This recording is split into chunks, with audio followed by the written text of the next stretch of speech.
Hey, hi booktube, Aaron here. Hope you're doing very well. Today I'm going to talk about 10 books for summer. So at the moment that the weather is looking lovely, we're heading into, I suppose, high spring. So we've got leaves on the trees and blossoms, and it's just sort of lovely in the morning. There's bird song, um, and I've definitely been feeling that change, that sort of tilt towards summer. And I was sort of just looking at my shelves, thinking of what kinds of books I'd want to be reading this summer. There are a few I already know I will be reading for certain events and buddy reads and things, but I've put together a list of 10 books that I'd like to read this summer. So this is a very loose TBR or pile of possibilities. And I'll try to give you a rough idea about each book as we go through. And these are very much my idea of a book for summer or late spring. Um, so they're not going to be uh, romantic comedies or action thrillers or anything like that. They're not going to be the typical beach read. So a very idiosyncratic list for summary books to be read between now and the end of September. The first one, and this to me just feels like a great book just to throw in a bag when you're going out on sort of summer excursions or on holiday, and it's A Time to Keep Silence by Patrick Leigh Fermor. I really love his travel books, beginning with A Time of Gifts, about just walking across Europe from Holland to Constantinople. I just love the energy of those books. This is a bit different. Um, it's um, it's about monasteries, I think, all in Europe. So it says from the French abbey of Saint Wandrille to the abandoned and awesome rock monasteries of Cappadocia in Turkey. The celebrated travel writer Patrick Leigh Fermor studies the rigorous contemplative lives of the monks and the timeless beauty of their monastic surroundings.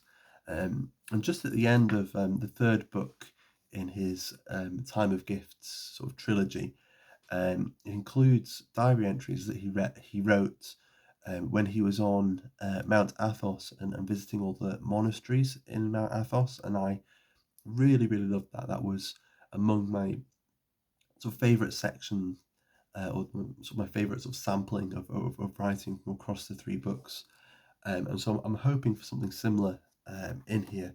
It's very short. It's less than 100 pages, but there's just some. I hope it'll be reflective and maybe even refreshing.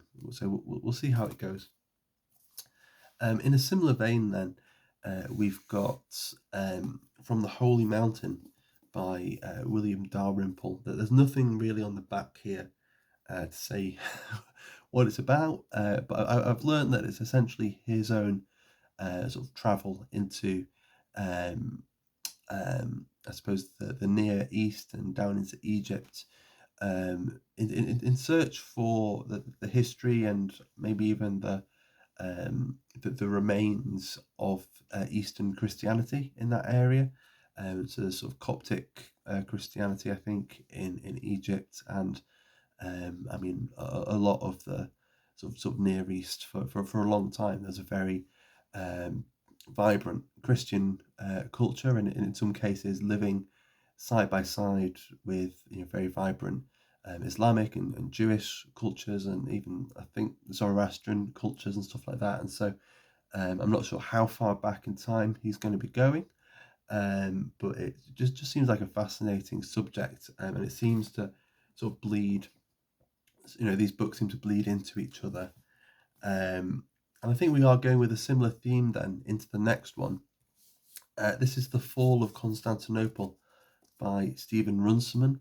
And so this is about, is it 1453? Let's double check my dates. Yeah, so the 29th of May, 1453, and the Ottomans finally break their way into Constantinople, and that sort of ends the Byzantine period.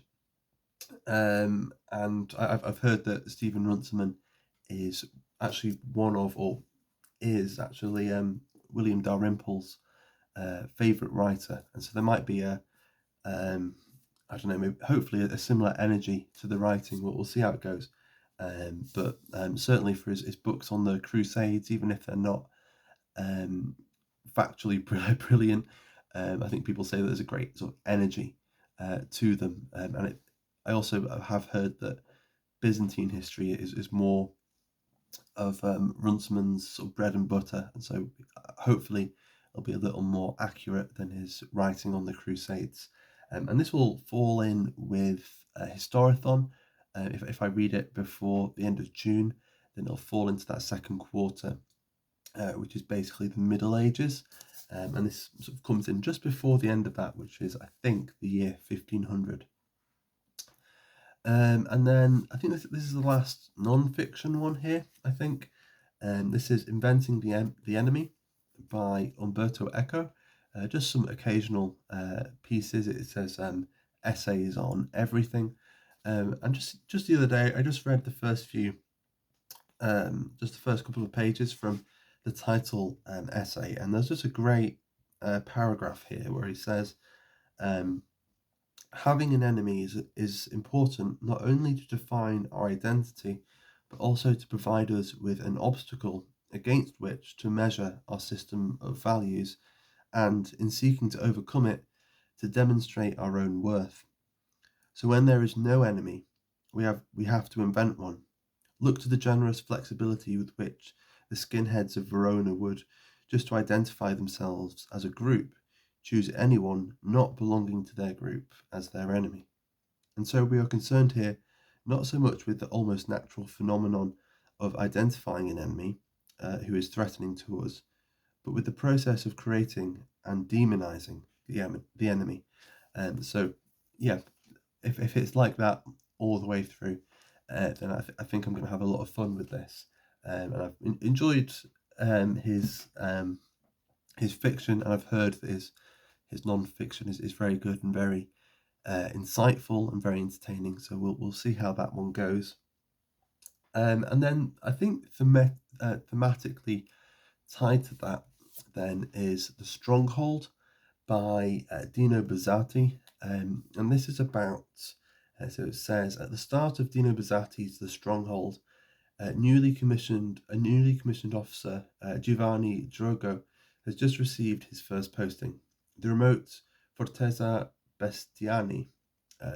North of his stronghold are impassable mountains, to the south a great desert, and somewhere out there is the enemy, whose attack is still imminent. And then it's the question of, well, who is this enemy? And so, yeah, it sounds fascinating. It sounds quite tied to some of the sort of preoccupations of Umberto Eco, at least in that collection of essays. Then we've got The Leopard by Giuseppe de Lampedusa. And I mean, this is set in Sicily. Again, there's not much on the back here about it. It's just been universally acclaimed as a masterpiece, apparently. But it's set in Sicily, or the writer is from Sicily. And so I'm hoping it will work quite well for a book for summer. Then next up, we've got Tender is the Night by F. Scott Fitzgerald. This is the only one of his complete novels that I haven't read yet. And it is, so we've got Dick and Nicole Driver have returned to the French Riviera, into the playground of the rich and glamorous. Among their circle is Rosemary Hoyt, a beautiful starlet who is unaware of the corruption and dark secrets that haunt their marriage. When Dick becomes entangled with Rosemary, he fractures the delicate structure of his relationship with Nicole, and the luster of their life together begins to tarnish.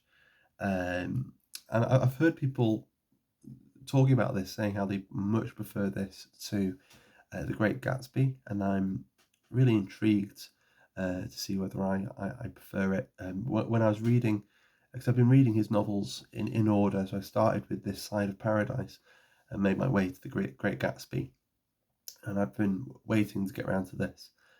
And I have been feeling that each book kind of builds on the last one and is just getting that little bit better than the last one. And so I'm really hoping that there'll be a lot to like in Tender is the Night. Then we've got Madame Bovary by Gustave Flaubert. Like The Leopard, it's really just based on reputation. I don't know all too much about what this book really will be about. But as well, it's just a lovely shade of green, which again sort of lends itself to a summery or a sort of high spring book.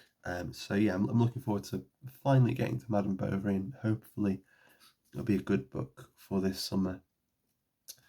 Another one where really I think the setting is a lot of the reason why I would like to read it this summer, and that's Justine by Lawrence Durrell. This is the first book in his Alexandria quartet, so set in Alexandria in Egypt. And we've got nothing on the back here, but I've heard a few people, at least a couple of people on BookTube, talk about it, and it does sound really interesting.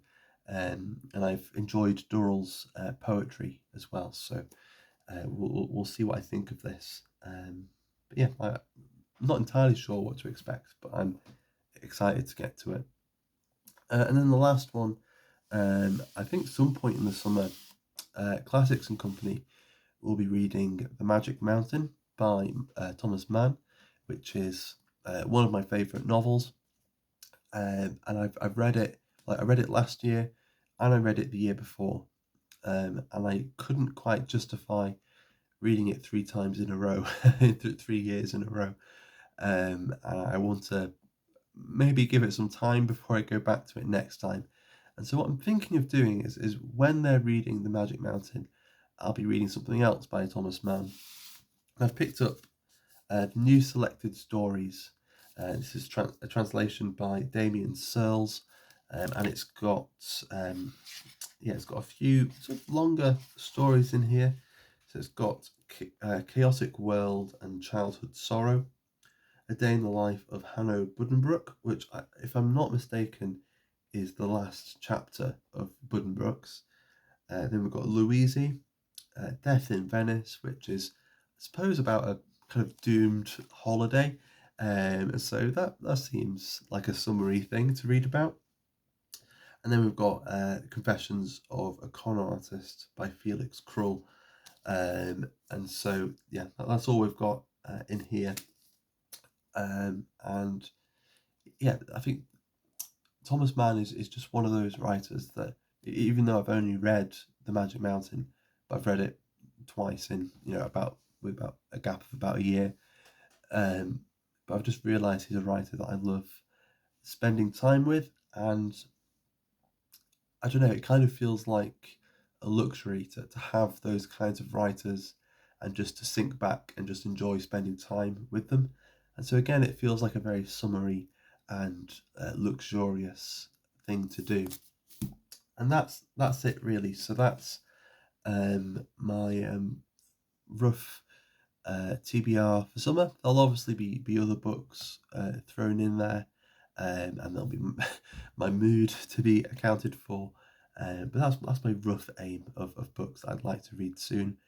So yeah, let me know what you think of any of these books if you've read them, if there are any any red flags or anything like that, and let me know if there are any books that you're really hoping to get to this summer. I'll leave it there. So thanks very much for watching, and I'll see you soon. Bye bye.